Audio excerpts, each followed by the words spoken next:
nombre es Jaime Corredor. Empezaremos en un par de minutos para darle oportunidad a otros de que ingresen a la llamada. Entiendo que unas personas están teniendo un par de problemas con el número de México, entonces estamos tratando de resolver eso.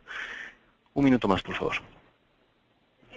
Nuevamente habla Jaime Corredor, disculpen. En lo que continúa conectándose algunos invitados, aprovecho para comentarles del panel de control, explicarles cómo pueden hacer preguntas y contactarnos durante el webinar. Para aquellos que están conectados vía una PC o Mac, verán en la parte derecha de la pantalla un panel de control de GoToWebinar y me estoy indicando 3 círculos en su pantalla. Pueden indicar el tipo de audio, pueden seleccionar un tipo de audio y hay dos opciones, teléfono y bocinas, para aquellos que están por computadora. También hay un círculo rojo que indica cómo levantar la mano. Si ustedes tienen alguna pregunta urgente y quieren que todo el mundo los escuche, pueden presionar ese botón y aquí nosotros los vamos a ver para que les demos el micrófono. Y tercera opción, hay una breve sección en el panel de control que pueden ustedes utilizar para hacer preguntas, y aquí tenemos a varios colegas que les vamos a contestar. En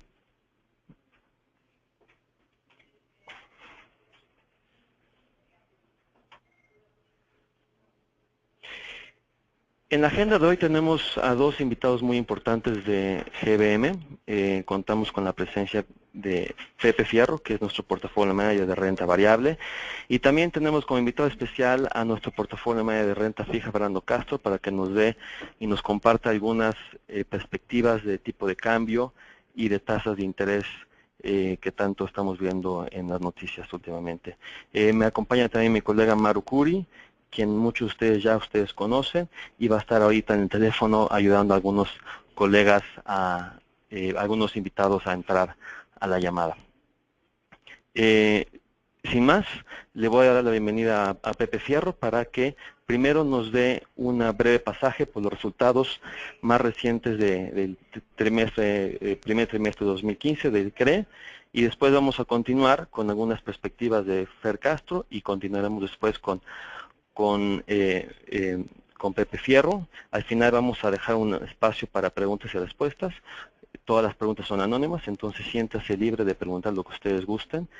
Y un segundo más, le voy a pasar el micrófono ahora a Pepe Fierro. Un segundo.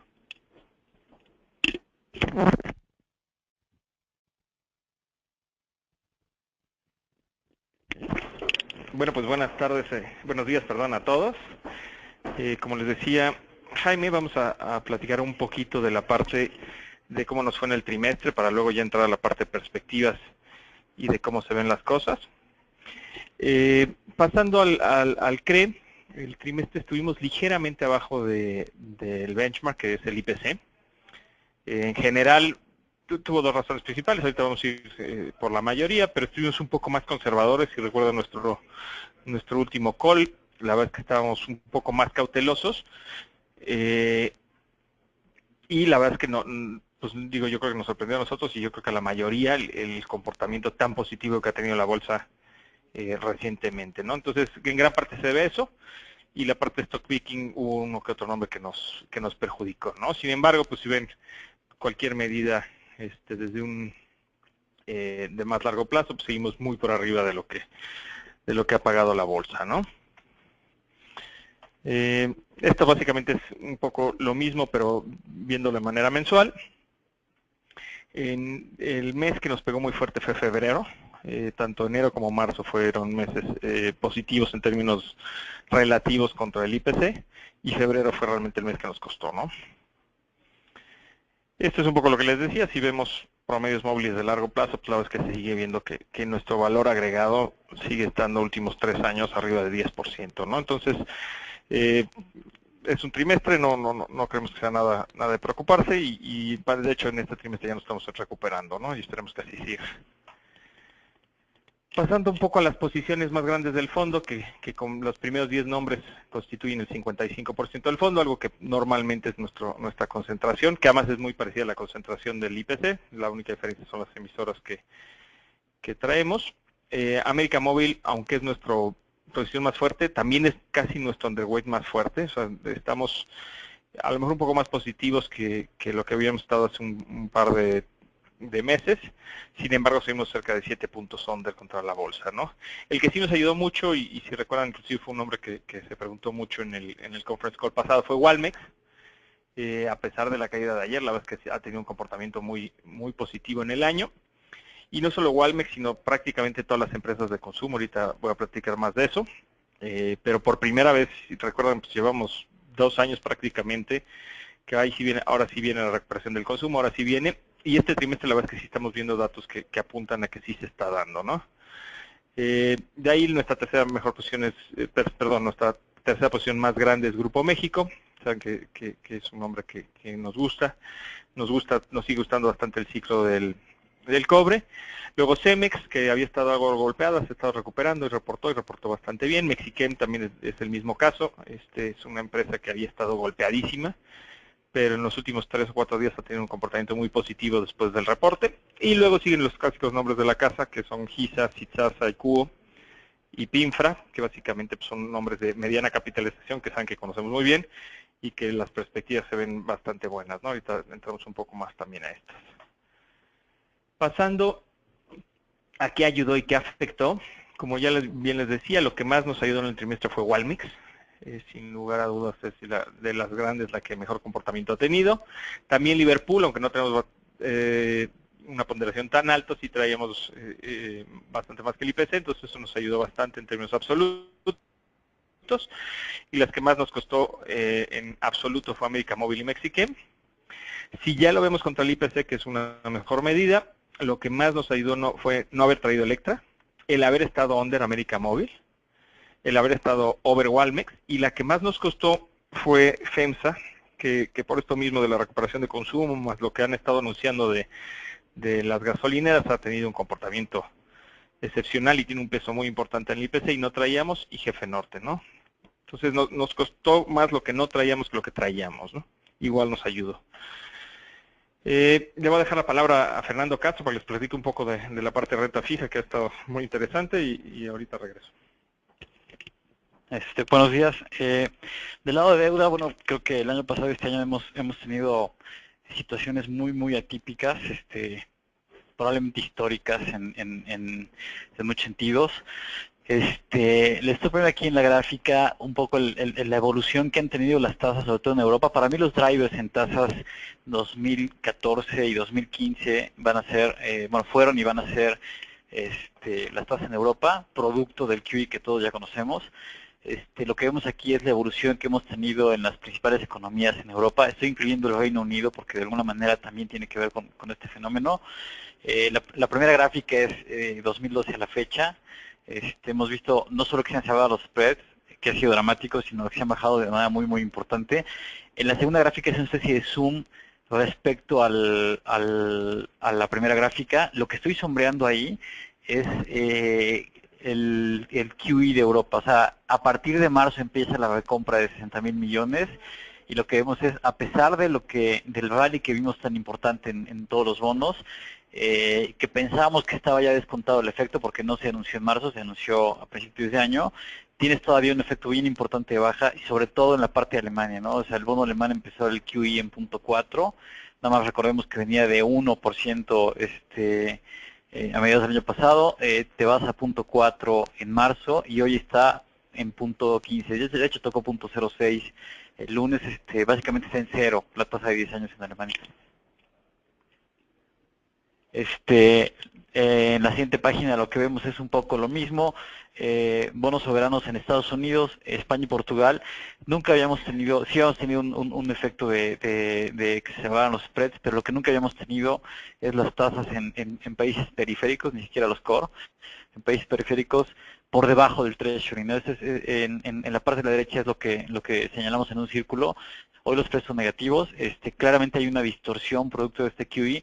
¿Y por qué la hay? Bueno, pues básicamente porque no hay tanto papel respecto al tamaño del QE o de la compra mensual que tiene el Banco Central Europeo. Esto nos está llevando yo creo que a muchas distorsiones. Hay dos temas ahí. Está comprando mucho papel respecto a lo que hay en circulación, y la otra parte que no lo hizo nunca la Fed y que no lo hizo nunca Japón es tienes tasas de depósito negativas, ¿no? Eso te ha llevado a tener una buena parte, el 35% más o menos del total de circulación de los países soberanos o de deuda soberana en euros, abajo de cero, ¿no? Que es una cosa pues histórica. Y en la siguiente gráfica lo que vemos es cómo estaban los pronósticos de tasa para la Fed, o las tasas implícitas que te estaban conociendo los futuros de Fed Funds. Si vemos diciembre, ya se veía una tasa para cierre de año de cerca de el 1.12, veíamos para 2016 2.5, y veíamos ya normalizada la tasa a mediados de 2017. Lo que vemos hoy es básicamente medio punto abajo en la parte de 2015, 63 basis abajo 2016, y básicamente 50 puntos base en 2017. O sea, ¿qué quiere decir esto? Bueno, los últimos datos económicos no han sido tan fuertes como la primera parte del año, y lo que nos lleva a esto a pensar es que lo que se suponía o lo que el mercado veía en enero y febrero, que era la primera alza en junio, ya está pateando para septiembre. No es que no haya gente hablando de junio, la verdad es que hay una disparidad grande entre los diferentes subgobernadores. Hay gente que sigue hablando de que junio es el mes donde ellos van a votar, que sea la primera alza, pero también hay gente que se va incluso hasta 2016. Lo que nosotros vemos es de aquí en adelante, y sobre todo en el verano, va a haber una volatilidad bien importante que va a ser dependiente de los datos. Mi opinión personal es que la Fed va a subir en septiembre, que va a subir un cuarto de punto, y que probablemente sea la única vez que suba en todo el año, porque van a ver un poco la reacción. No descarto que a finales de año suba otra vez, pero creo que sí, una alza este año se tiene que dar. Y lo que ponemos en la gráfica de la derecha, que para mí es el driver de la Fed, y probablemente lo sea, aunque no lo diga explícitamente el Banco Central Europeo, es el tema de la presión del dólar, ¿no? Lo que vimos aquí es, históricamente no habíamos tenido la velocidad de apreciación que tuvo el tipo de cambio en los últimos meses, en los últimos 6, 8 meses. En el momento en que la Fed o que Yellen dijo que se iban a ir con más cuidado y que no necesariamente estaban todavía en la situación que ellos querían para empezar a subir tasas, se regresó el DXY, que es el índice del dólar respecto a las divisas con las que su economía tiene relación comercial, pero hoy lo vemos casi en 100. O sea, el punto es, creo que le va a costar trabajo al dólar dejar de apreciarse, probablemente baje la velocidad, no creo que siga este ritmo, pero el punto es ese, ¿no? En la medida en que el tipo de cambio se siga apreciando, va a haber un impacto en su economía, que ellos lo han dejado ver de alguna manera, y eso los va a frenar, aun cuando tengas una inflación empezando a repuntar, y aun cuando tengas una economía robusta. Yo creo que se van a pensar dos veces, partiendo de una acción de tasas relativas. O sea, si en Europa tienes un QE anunciado que va a acabar en el tercer trimestre de 2016, pues como que les cuesta trabajo a ellos pensar en subir tasas porque no quieren un dólar más apreciado. En cuanto a perspectivas, bueno, si vemos la primera gráfica, lo que tenemos es un fenómeno pues que hace mucho no veíamos. Las tasas implícitas que tenemos en Udibonos son inferiores al 3%. Eso es prácticamente para todos los plazos, vamos a ir arriba de 3 o 4 años. Desde mi punto de vista, tiene más sentido hoy, si tengo un mandato de largo plazo, estar en tasas reales que en tasas nominales. Yo creo que todos tenemos claro que en algún momento las tasas tienen que normalizar, y creo que en el futuro, así en los siguientes años, van a sufrir menos las tasas reales que las nominales, ¿no? Y lo que vemos en la gráfica de la derecha es cómo se veía la curva al inicio de diciembre de 2014 y cómo se ve ahora. Y básicamente lo que ha pasado es, había un sentimiento del mercado respecto a que Banco podía bajar la tasa, Banco de México. Yo creo que hoy eso está fuera de la ecuación. Tenemos inflaciones muy bajas, hoy salió un dato particularmente bajo, nos lleva a pensar que el 2015 va a ser el primer año que estemos por abajo del 3% en acumulado anual. Pero creo que Banco lo ha dejado muy claro. No hay espacio para una siguiente baja, por lo menos no en las condiciones actuales. había gente que incluso se fue al otro lado y comentaban que, o bueno, tenían el pronóstico de que Banco iba a subir antes que la Fed. Desde nuestro punto de vista, Banco no se va a adelantar a la Fed, sí va a ir de la mano de la Fed, pero probablemente vaya con un gap, o sea, no va a hacer nada hasta que la Fed lo haga, y una vez que la Fed suba, van a empezar a subir tasas, pero con mucha prudencia, vamos a decir. Yo creo que en los discursos que hemos oído de su parte, lo que sí hemos visto es que tienen como principal preocupación el efecto que tengan emergentes y en particular en México, una vez que empiece la etapa de normalización de tasas en el mundo, ¿no? Y menos hay que recordar que somos de los países que tienen más inversión extranjera en deuda local, ¿no? Entonces, el efecto que tenga esta normalización, pues en nuestro caso puede ser relevante. Y le regreso la palabra a Pepe Fierro. Muy bien, pues si quieren seguimos con la parte de renta variable. Estamos en la página 14. Bueno, pues básicamente platicando un poquito de qué pasó en el trimestre. Básicamente, pues como esperábamos, resultó bastante volátil, aunque positivo.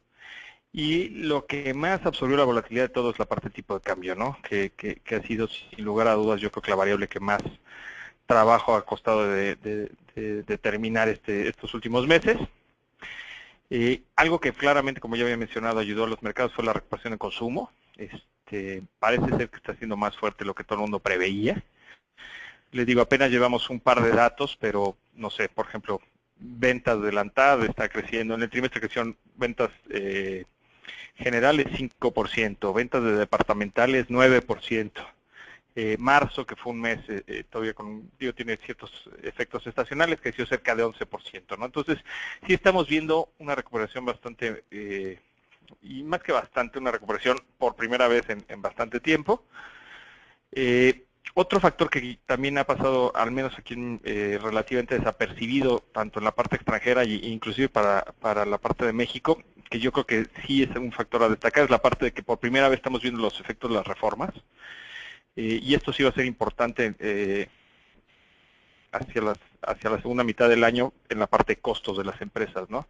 No sé si vieron, por ejemplo, la electricidad industrial bajó 23% en el trimestre, comercial 19%, para las personas, telefonía celular está 15% abajo año contra año, telefonía fija 7% más o menos abajo año contra año.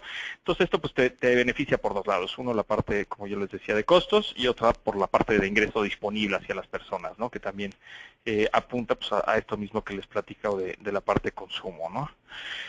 Yo creo que el tema que más dudas ha generado es la parte de la evaluación. Ahorita vamos a entrar un poco más a eso. Se han apretado en prácticamente todos los activos, o sea, México, pero prácticamente en todo el mundo, y ahorita vamos a dar un par de datos.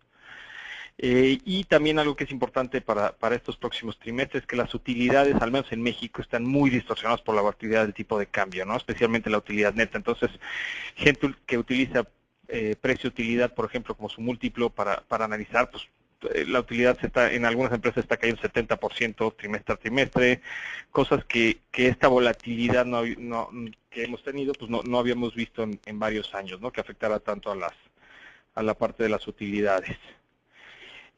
Algo que sigue pasando, seguimos viendo que hay una dispersión en rendimientos impresionantes. Si recuerdan, en los años pasados, entre la empresa que más ha dado y la que menos ha dado el IPC han sido 100, 150 puntos. Trimestre, bueno, este año hasta ahorita, que son 4 meses, pues no es muy diferente, ¿no? Hay una diferencia de casi 60 puntos y solo son las empresas del IPC, ¿no? Otro factor a destacar, lo que les platicaba, si se fijan, prácticamente todas las empresas de arriba, quitando Yenova y uno que otro banco, son empresas orientadas al consumo y a servicios, ¿no? Sí fue muy claro el comportamiento en este trimestre, ¿no?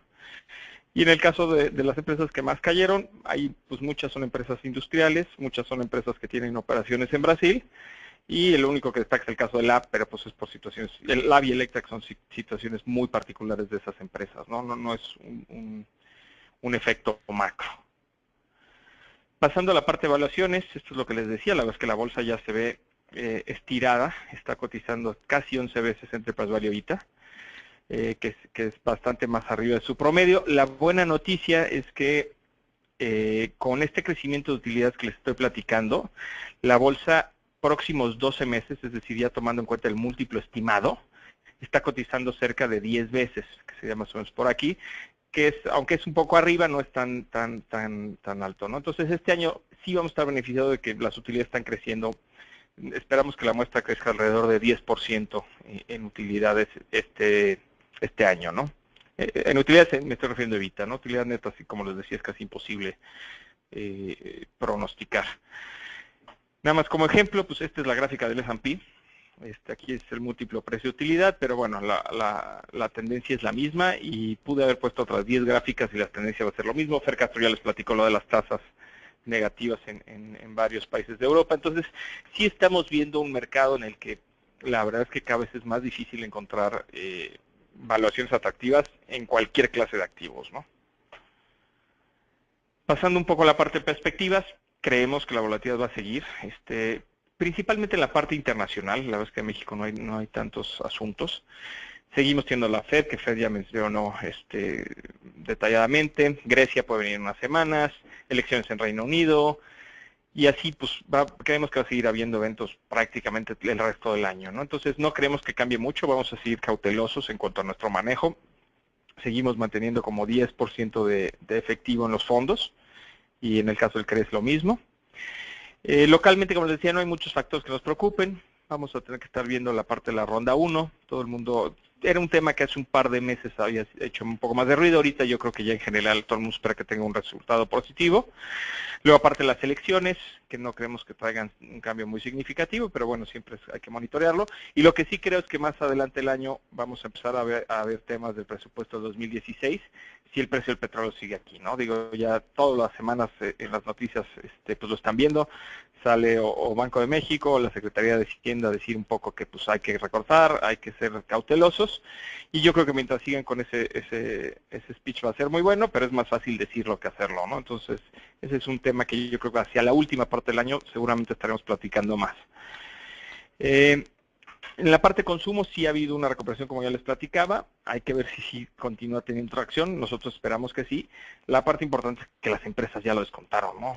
Ya vimos la parte de rendimientos. Si hubiéramos visto evaluaciones de empresas en el sector consumo, pues también es lo mismo. Ya están todas bien elevadas, ¿no?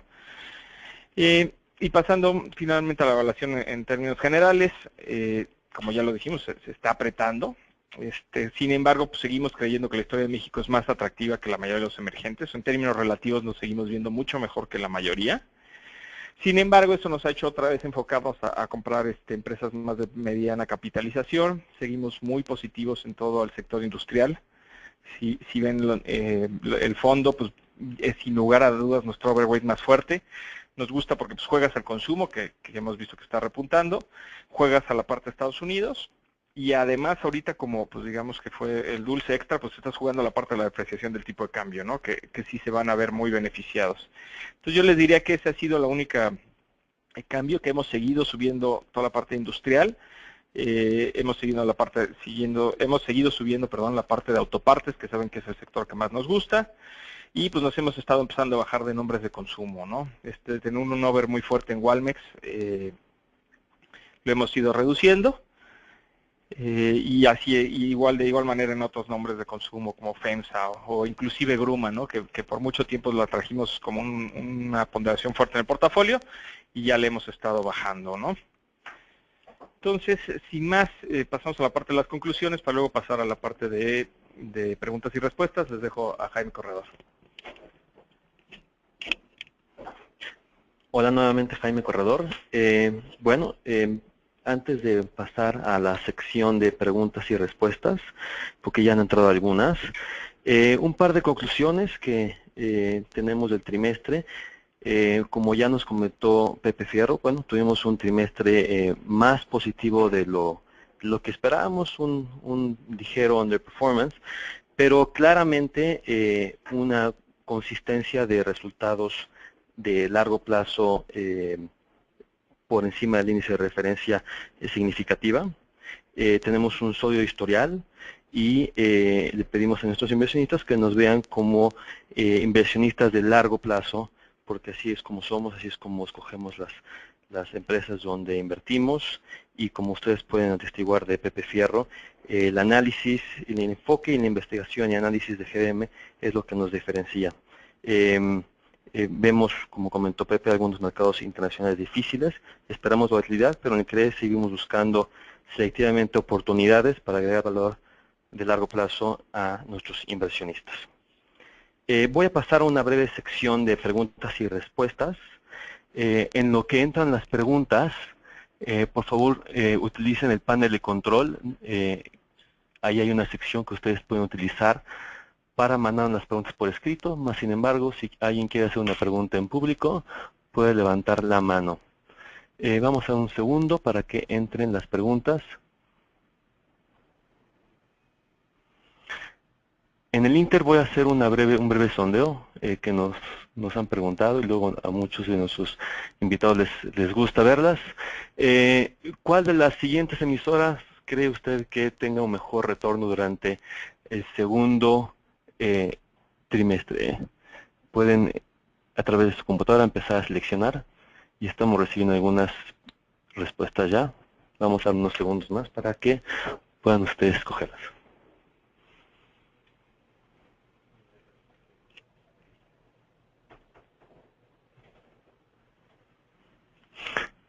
Siguen contestando invitados, tenemos más o menos un 70% ya de respuesta de los invitados y veo un empate. La voy a cerrar en como 3 segundos. Ok, vamos a cerrar la encuesta, 70% de la gente contestó y se las voy a compartir. Tenemos técnicamente un empate entre Mexichem y Cemex con 36% y después Pinfra con 29%. Increíblemente nadie votó por Alfa. Ok.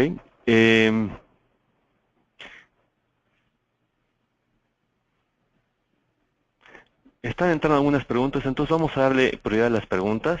Tengo dos para Pepe Fierro, entonces le voy a pasar el micrófono a él para que pueda contestarlas. Un segundo. Perfecto. La pregunta es si podemos andar un poco más sobre las perspectivas de consumo y cómo están jugando el sector. En cuanto a las perspectivas, yo creo que siguen siendo bastante positivas.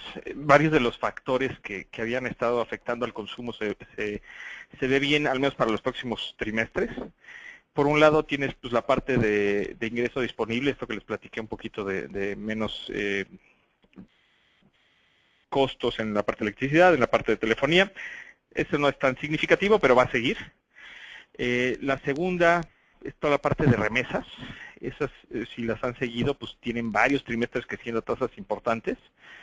Y están creciendo en dólares, pero al traerlo a pesos, pues están creciendo significativamente, ¿no? Entonces, sin lugar a dudas, ese siempre es un factor que ayuda mucho a la parte del consumo.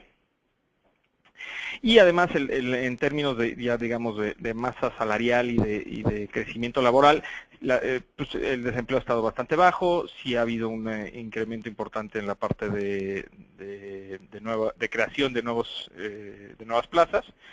Y finalmente, pues tienes gasto del gobierno que seguramente, como lo platicamos el trimestre pasado, pues le abrieron un poco la llave para las elecciones, ¿no? Entonces, de estos 4 que les platiqué, 3 van a seguir. La parte de gasto del gobierno, yo creo que tarde o temprano pues iba a tener un recorte por lo que hemos platicado anteriormente de la parte del petróleo, ¿no? Entonces, se sigue viendo muy bien. El problema es la parte de las valuaciones, ¿no? Muchas de estas empresas están a 27, 30 veces PU. En Enterprise Value EBITDA están a 14, 13 veces. Entonces, la verdad es que creemos que ya lo descontó bastante el mercado. Entonces, como les decía, más bien, en lugar de jugarlo, porque estamos bastante over, más bien hemos estado empezando a reducir posiciones, ¿no? Nada grave, pero sí reduciendo algunos sobres como el de Walmex. Yo les diría que el único nombre que hemos incrementado el consumo y es, digamos, un play muy contrarian, es COF, que está pues al revés, le han pegado mucho por la parte de Venezuela, le han pegado mucho por la parte de Brasil. Entonces está cotizando a descuentos muy significativos, ¿no? Que ustedes saben, pues es nuestro estilo de inversión, buscar cosas que otros no estén viendo, ¿no? Otra de consumo, como les decía, que ya lo había comentado, pues es Gruma, que sí nos hemos estado reduciendo también, ¿no? La siguiente pregunta es si estamos muy optimistas en el sector autopartes y cómo lo estamos jugando. Sí, sin lugar a dudas, seguimos muy optimistas, lo platicamos el trimestre pasado, es un sector que va a duplicar en los próximos 3 años. Yo creo que sin lugar a dudas pues es el sector con más crecimiento de la economía o de los que más crecimiento van a tener. Entonces nos sigue encantando, es difícil jugarlo, traemos pues, varios de los conglomerados que tienen autopartes, llámese GISA, llámese Cuo, Alfa la verdad es que traemos muy poquito, me sorprendió un poquito ahorita ver que nadie votó por Alfa, pero y la última que tenemos en autopartes, que la conocen bien, que la hemos platicado también en algunas conferencias, es Racini, que antes se llamaba San Luis. Racini pues, es la única empresa que tiene 100% de su EBITDA viniendo de autopartes, ¿no? Y además es muy beneficiada por la parte del tipo de cambio, entonces también nos sigue gustando bastante, ¿no? Ya llegaron un par de preguntas de renta fija, entonces se la voy a pasar a Fer Castro. Aquí nos preguntan cuáles son nuestras expectativas para el tipo de cambio para 2015. Es un poco lo que vimos en la gráfica del índice el DXY. Ahora sí que no soy tú, soy yo. El tema no es el peso, el tema es el dólar. Lo que estamos viendo es una apreciación del dólar respecto a todas las divisas. El peso no es de excepción y de hecho es de las que menos se han depreciado, o sea, si lo vemos respecto a emergentes básicamente. Pues para nosotros es difícil poner un nivel a final de año. Yo creo que vamos a estar entre 15 y 16 de aquí a final de año, pero es difícil darles un número en específico.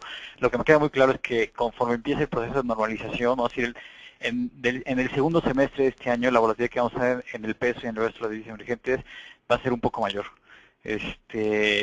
Si tuviera que darles un número en específico, yo creo que no estaría muy lejos del nivel actual, son 15-40 más o menos.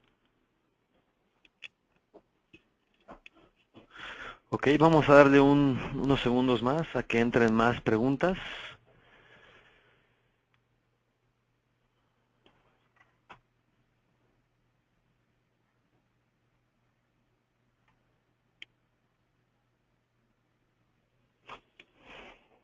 Pues al parecer no entraron más preguntas, entonces voy a proceder por dar por terminado el webinar, sin antes, pero antes darle las gracias a Pepe Fierro y a Fer Castro por atender a esta llamada y ayudarnos a presentar los resultados más recientes del CRE y sus perspectivas de mercado. Nuevamente les pedimos que vean el GBM CRE como un fondo de largo plazo, como lo que es, y invitarlos al siguiente webinar que va a ser en 3 meses.